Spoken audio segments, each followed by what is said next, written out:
আমার এখন অনেক টাকা। কত টাকা আছে জানো? সে আমার দিকে তাকালো, বলল, কত টাকা? আমি বললাম, অনেক টাকা।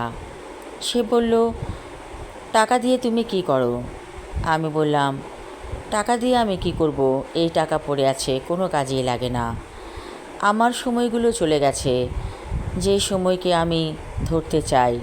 সে বলল, সময় তো মানুষ ফিরে পায় না। টাকা গেলে টাকা পাওয়া যায়, কিন্তু সময়কে পাওয়া যায় না। আমি বললাম, তুমি কি ফিরিয়ে দিবে আমার সময়গুলো? সে অবাক চোখে আমার দিকে তাকালো, বলল, তোমার কি একটু সমস্যা আছে মাথায়? আমি বললাম, হয়তো বা। তুমি কি আমার কষ্টগুলো নেবে? ছেঁড়া ছেঁড়া খণ্ড খণ্ড মেঘের মতো কষ্ট। সে বলল, আমারও তো অনেক কষ্ট আছে, তোমার কষ্ট কেমন করে নিব? আমি বললাম, নিয়ে নাও কিছু কষ্ট, আমি আর নিতে পারছি না। সে বলল, কষ্ট নেওয়া যায়, কিন্তু সময় দিতে পারবো না। সময় তো চলে যায় ভোকাট্টা ঘুড়ির মতো, আর কখনো ফিরে আসে না। আমি বললাম, ঘুড়ি উড়াবে? চলো যাই মাঠে, ঘুড়ি উড়াই। সে বলল, নাটাই পাবো কোথায়, আর ঘুড়ি? আমি বললাম, আমার কাছে আছে। কি বলছো তুমি? তোমার কাছে ঘুড়ি আছে? আমি বললাম, আছে, আমার একটা নাটাই আছে, ঘুড়ি আছে। সে বলল, আবারও তো তুমি এলোমেলো কথা বলছো, তোমার কি সমস্যা? আমি বললাম, আমার অনেক সমস্যা। কষ্ট পেতে পেতে আমি পুড়ে গেছি, আর আমি সময়কে ফিরে চাই। ফিরিয়ে দাও আমার সময়। সে বলল, বারবার একই কথা কেন বলছো? সময় তো ফিরিয়ে দেওয়া যায় না। তবে একটা কাজ আমি করতে পারি, তোমাকে নিয়ে যেতে পারি কল্পলোকে। যাবে? আমি বললাম, যাব। সে বলল, দেখো, এই যে টিএসসির মাঠ, বহু বছর আগে চলে যাও এখানে। ওই যে দূরে বসে আছো তুমি, তোমার পাশে তোমার প্রিয়জন, তোমার বন্ধুরা আছে। আমি বললাম, আমি দিব্যি দেখতে পাচ্ছি, সেখানে সবাই বসে আছে জটলা করে। এমন সময় আমাদেরই দলের একজন বন্ধু বলল, চা খাবে? আমরা সবাই টাকা দিলাম তাকে 10 টাকা করে। কিছুক্ষণ পর সে চা আর সিঙ্গারা নিয়ে এলো। আমরা মাঠের মধ্যে গোল হয়ে বসে আছি, চা সিঙ্গারা খাচ্ছি। এত মজা ছিল সেই চা সিঙ্গারা। এখন তো এই চা সিঙ্গারা কত খাই, মজা লাগে না। সে বলল, তুমি কি ফিল করছো সেই সময়টা? আমি বললাম, অনেকটাই।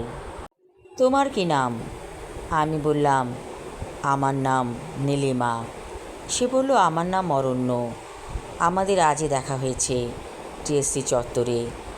কাঁচা পাকা ভুরু কুঁচকে সে বলল, আমাদের আজ পরিচয়, অথচ আজকেই তুমি আমার সাথে কত কথা বলছো। আমি বললাম, আমাকে ফিরিয়ে দাও সময়। সে বলল, চোখ বন্ধ করো, দেখো টিএসসির মাঠে সবাই আছে। আমি চোখ বন্ধ করলাম, হোঁচট খেয়ে পড়ে যাচ্ছিলাম। সে আমার হাত ধরল, বলল, বয়স কত হয়েছে তোমার? আমি বললাম, এখন মধ্য বয়স। সে বলল, আমারও। তুমি কি দুঃখী? আমি বললাম, আমি জানি না, কিন্তু ফিরিয়ে দাও আমার সময়, সেটাই আমি চাই। সে বলল, পাগলের মতো কথা বলো কেন বারবার? সময়কে ফিরিয়ে দেওয়া যায় না। তবে কল্পনায় তোমাকে আমি দেখিয়েছি জীবনের রং, আরও দেখতে চাও? সে বলল, না, জীবনের রং দেখা হয়েছে, আমি বাড়ি যাব। সে বলল, তুমি কোথায় থাকো? আমি বললাম, জানি না। আমি নীলিমা। মাঝে মাঝে আমার এমন হয়, কিছুটা পাগলামি করতে ভালো লাগে। তারপর তার কাছ থেকে বিদায় নিয়ে আমি চলে এলাম রমনা পার্কে। রমনা পার্কটা অনেক পরিবর্তিত হয়ে গেছে, আগের মতো নেই। রাজরানীর মতো দেখা যায় পার্কটিকে এখন, যেন সে বলছে সব কিছু বদলে যায়, আমিও রাজেন্দ্রাণীর মতো হয়ে গেছি, আর তুমি ভিখিরির মতো এখনও ঘুরে বেড়াও এখানে সেখানে। আমি ভিখারিনী। সবাই হাসছে খিলখিল করে। রমনা পার্কের গাছগুলো যেন আমাকে ব্যঙ্গ করে বলছে, তুমি ভিখিরি, তুমি একটা ভিখিরি, তুমি কেবলই ঘুরে বেড়াও মাঠে ঘাটে। আমি বললাম, আমি অরণ্যকে ভালোবাসি। ওরা বলল, তাহলে তুমি ওই লোকটির কাছে কেন তোমার মনের কথা খুলে বলেছ? আমাদের কাছে বলতে আমরা তোমাকে আনন্দ দিতাম। আমি বললাম, আমার ভুল হয়ে গেছে। সব গাছেরা হাসছে। আমি অবাক হয়ে ভাবছি, গাছেরা কেমন করে হাসে।